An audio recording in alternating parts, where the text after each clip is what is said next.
ভালুকা একটি শিল্প সমৃদ্ধ এলাকা। এই ভালুকাকে আমরা যদি উন্নত শিক্ষা নগরী এবং স্বাস্থ্য সেবার নিশ্চয়তা দিতে পারি এবং কি যোগাযোগ ব্যবস্থা, যেটি আমাদের উত্তরবঙ্গ এবং দক্ষিণবঙ্গের সংযোগ সড়ক যমুনা ব্রিজ থেকে ভৈরব ব্রিজ সংযোগ সড়কটি নির্মাণ করতে পারি, তাহলে ঢাকা শহরের পাশে সারা বাংলাদেশের মধ্যে সবচেয়ে আধুনিক একটি উপশহর হিসাবে আমরা ভালুকাকে গড়ে তুলতে পারব।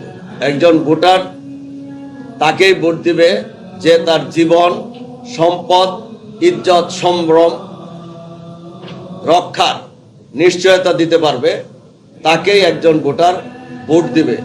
একজন স্বতন্ত্র প্রার্থীর পক্ষে এই দায়িত্ব গ্রহণ করা এবং এই নিশ্চয়তা দেওয়ার সক্ষমতা নেই।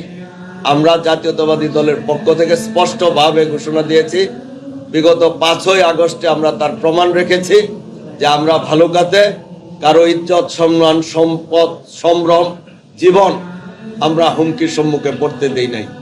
সুতরাং সেই ক্ষেত্রে 5ই আগস্টের ঘটনাগুলি স্মরণ করলে সকল রাজনৈতিক দলেই জাতীয়তাবাদী দল এবং ধানের শীষকে সমর্থন করবে বলে আমি বিশ্বাস করি। আগামী 12 তারিখে ভালুকাবাসীকে আধুনিক শিল্প নগরী, একটি উপশহর গঠনের লক্ষ্যে ধানের শীষকে বিজয়ী করার জন্য উদাত্ত আহ্বান জানাবো। অগ্রযাত্রা প্রতিদিন, নির্ভীক প্রত্যয়ে উজ্জীবিত।